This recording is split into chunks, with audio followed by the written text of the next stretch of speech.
Bonjour à toutes et à tous et bienvenue dans cette nouvelle vidéo consacrée à la version japonaise de Final Fantasy Brave Exvius. L'event Final Fantasy VII continue à battre son plein et comme c'est désormais assez souvent le cas, durant la deuxième semaine de farm de cet event, du nouveau contenu est rajouté avec une nouvelle mission, un nouveau niveau de difficulté, et cette fois-ci c'est une zone d'exploration et un affrontement contre Airbuster, un autre boss emblématique du début de Final Fantasy VII qui nous est proposé.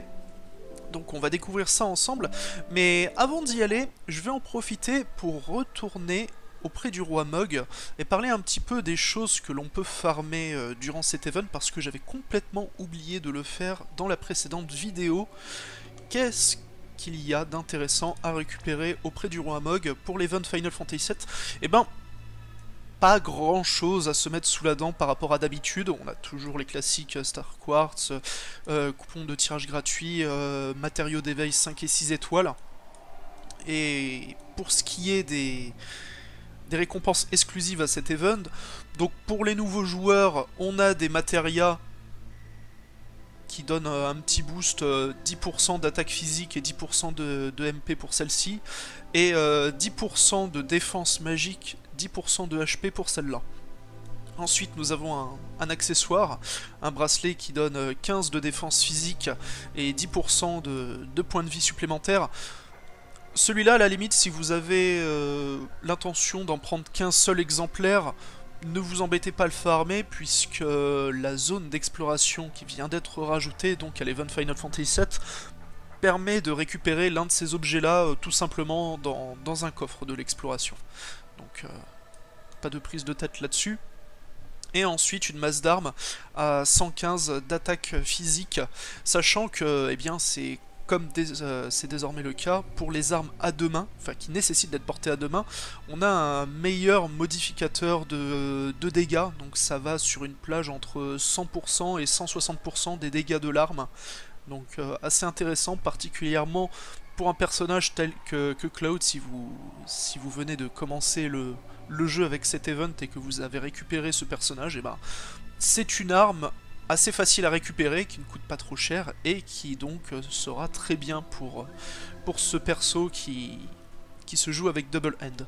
Ensuite, les Trust Moogle et les gros cristaux d'upgrade comme d'habitude.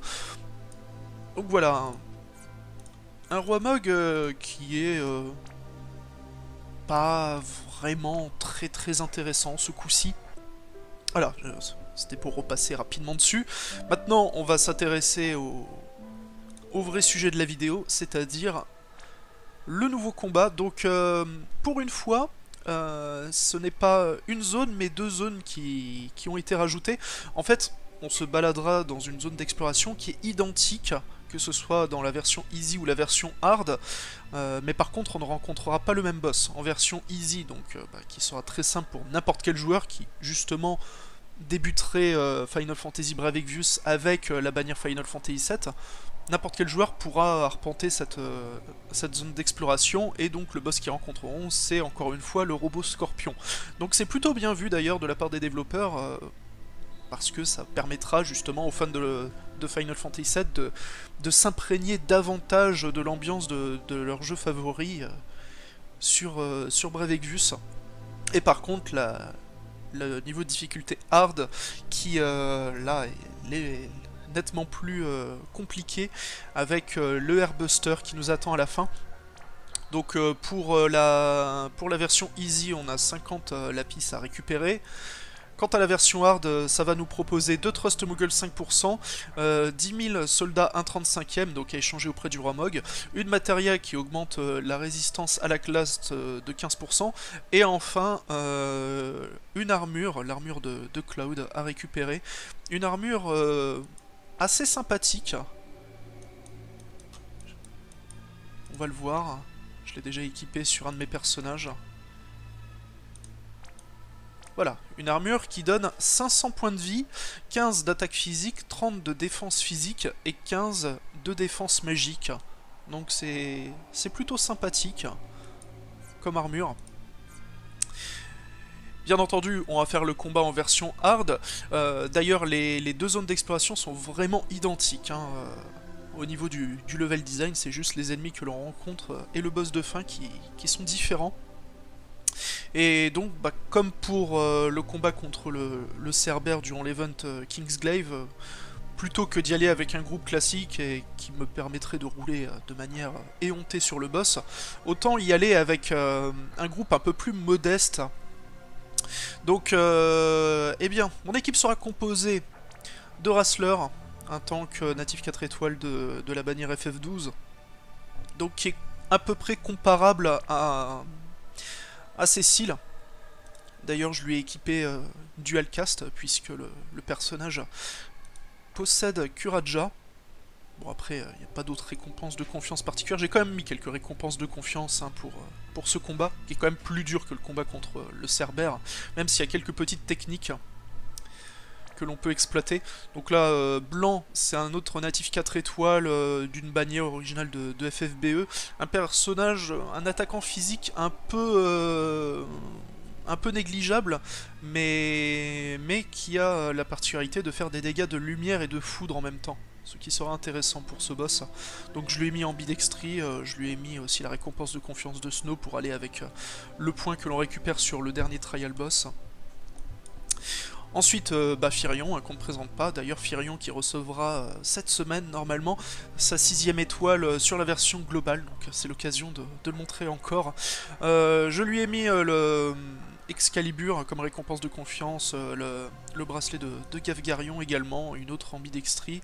Là, c'est Machine Killer, la récompense de confiance d'Edgar, puisque, évidemment, Airbuster, c'est un robot. Donc autant lui faire un max de dégâts avec ce genre de killer.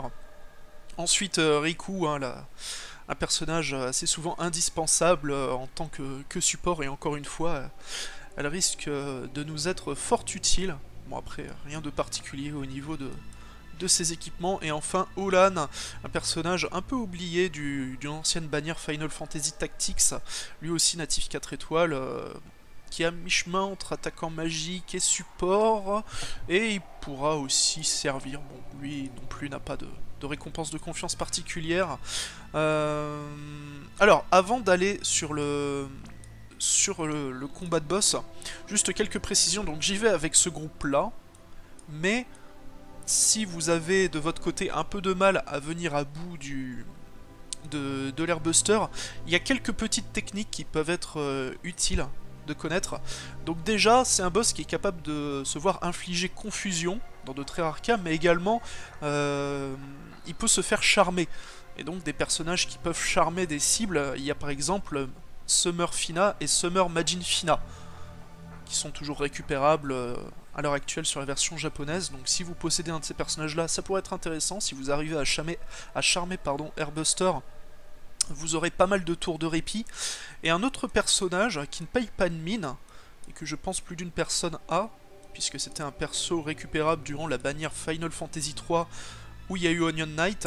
Il s'agit de Sarah, la native 3 étoiles qui va jusqu'à 5 étoiles. Pourquoi on pourrait s'adjoindre les services de ce personnage? Eh bien parce que Airbuster, en fait la chose assez compliquée dans ce combat, c'est qu'il a la fâcheuse manie à plusieurs reprises de balancer des sorts qui font des dégâts fixes, soit 6000, soit 9000 de dégâts. Et les attaques à 6000 de dégâts peuvent être en AOE, ce qui est très embêtant, parce que voilà, avoir tout un groupe ayant plus de 6000 points de vie, c'est pas forcément donné à tout le monde, surtout si vous avez commencé le jeu en version japonaise il n'y a pas très longtemps.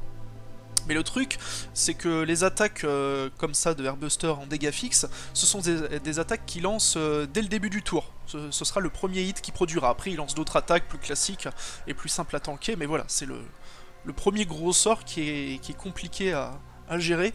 Et donc, parmi ses capacités, Sarah possède celle-ci. Un sort qui coûte 30 MP et qui fait une AOE, donc un sort sur toute l'équipe, qui permet d'esquiver la prochaine attaque physique que l'on est censé recevoir. Donc si vous lancez ce sort-là à tous les tours, à chaque fois, l'attaque de Airbuster qui peut vous one-shotter un personnage, eh ben, sera purement et simplement esquivée. Or du coup, le personnage ne servira qu'à ça, mais au moins, ça peut donner beaucoup plus de survivabilité à votre équipe. Donc pensez-y, si vous avez du mal à vous défaire de ce boss. Et maintenant, allons au combat. Donc là on nous propose si on veut remater ou non la petite cutscene au début. Bon, ça consiste juste à un dialogue très rapide entre les personnages principaux de Brave Exvius. Ça n'a aucune importance, donc on zappe. Et on va donc se balader au milieu d'un réacteur. Alors, plus qu'une ambiance du début de Final Fantasy VII, j'ai plutôt l'impression de me balader dans les décors que l'on pouvait parcourir dans Midgar à la fin du deuxième CD du jeu. Après c'est peut-être qu'une impression, mais voilà. Ok. Donc les adversaires, ils sont pas nécessairement ultra difficiles, ils peuvent quand même frapper un petit peu fort, donc attention. Mais c'est l'occasion surtout de builder ses jauges de limit burst en vue du combat contre le boss. Donc je vais peut-être devoir faire quelques combats justement pour charger au moins la limit burst aussi de Olan. Et je vais prendre juste le chemin pour aller le plus rapidement possible au boss. Alors je sais pas ce qu'il leur a pris, mais ce petit passage là dans le conduit en mode vue subjective, c'était assez moche et pas forcément très heureux. Ils auraient pu s'abstenir. Alors je vais pas vous montrer non plus tous les coffres qu'il y a disséminés. Bon, il n'y a pas énormément de récompenses intéressantes dans cette zone d'exploration. Comme j'ai dit, il y a l'un des bracelets que l'on peut obtenir auprès du roi Mog, donc qui donne 15 de défense physique et 10% de points de vie supplémentaires. Il y a également quelques Star Quartz et d'autres petites choses à récupérer à droite à gauche. Et donc on va directement se diriger vers notre boss, si j'arrive un jour à descendre cette foutue échelle. Toujours aussi pénible les contrôles tactiles avec une souris sur émulateur. Voilà. Et là, la prochaine zone, ce sera le combat contre le boss. Donc on va juste tourner un petit peu en rond ici, histoire de déclencher peut-être un ou deux nouveaux combats, pour que je puisse finir de charger la limite burst de Olan.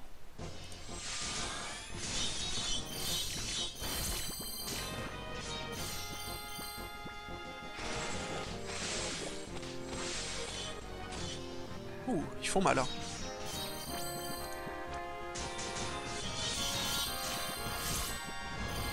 Ok, c'est bon. Toutes les limites burst sont chargées, parfait. On va utiliser une petite tente. Voilà. Et donc, c'est l'heure de se battre contre le boss.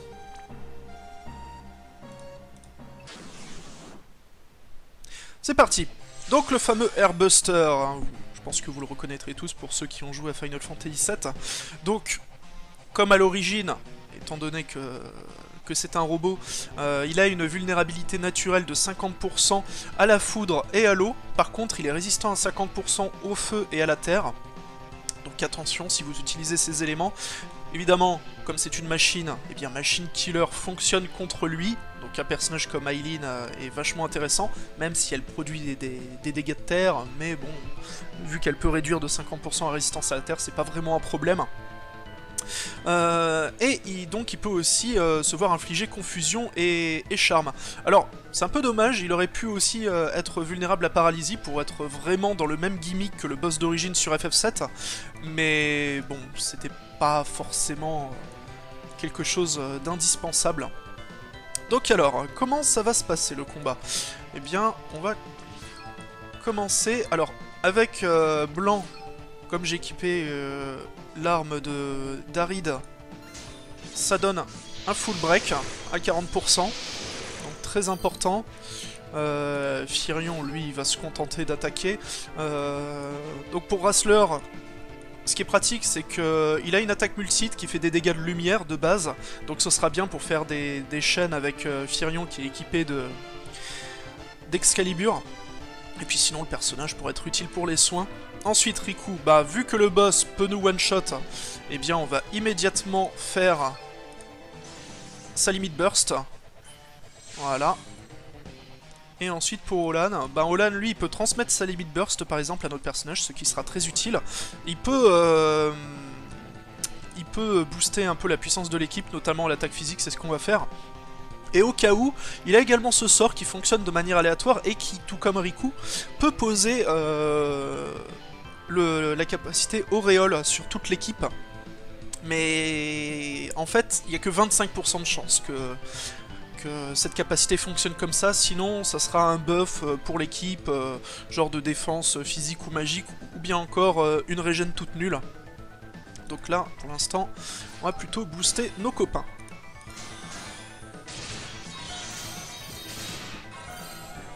Voilà, Ephyrion qui fait quand même assez mal. Première attaque, pas de soucis. On a tanké. De toute façon, bon là ça sert à rien de se régénérer, au pire on ressuscitera, il n'y a pas de souci. Ensuite, eh bien on va continuer de plus belle. Donc Blanc, lui, avec cette grosse attaque, il fait du multi de foudre et de lumière en même temps, tout en débuffant la résistance à ces deux éléments, donc ce sera parfait. On va aider au DPS avec Riku en balançant cette petite flasque de foudre. Et avec Olan, eh bien qu'est-ce que l'on pourrait faire? Je ne sais pas trop. À la limite, pourquoi ne pas tout simplement balancer l'invocation Lakshmi? Ça soignera.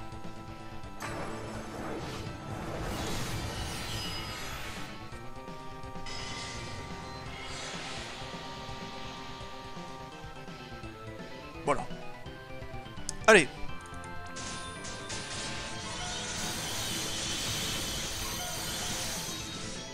Ah, pas mal de dégâts. Hein.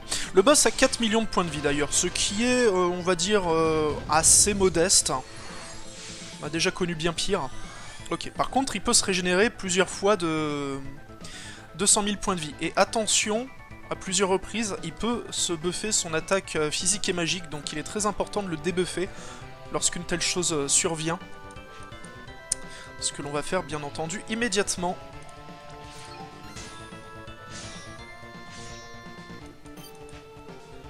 Ok.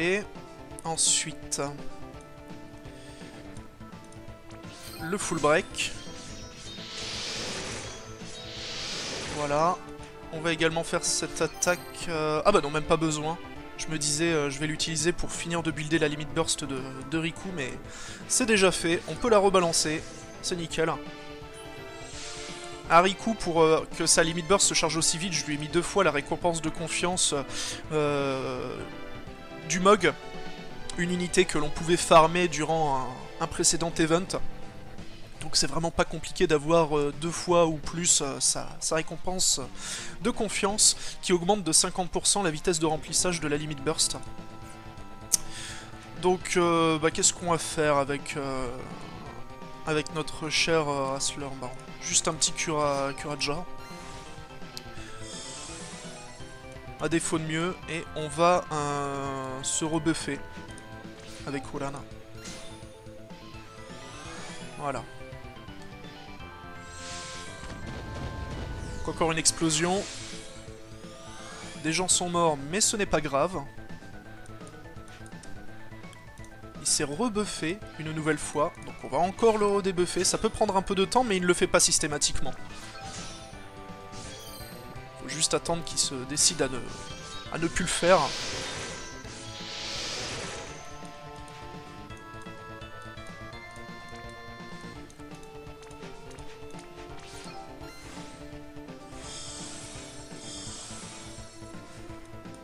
Ok, eh bien par sécurité, on va filer la limite burst de Olan à Riku pour recaster sa propre limite burst.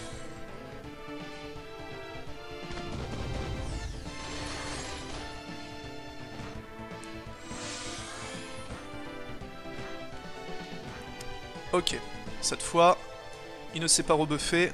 On va pouvoir y aller, balancer un peu plus la purée. Ça pourrait même être le tour où le boss va mourir. Et bah oui, ce sera le cas. Voilà. Donc pas très compliqué. Bon après je me suis permis de prendre quelques récompenses de confiance sur mes personnages.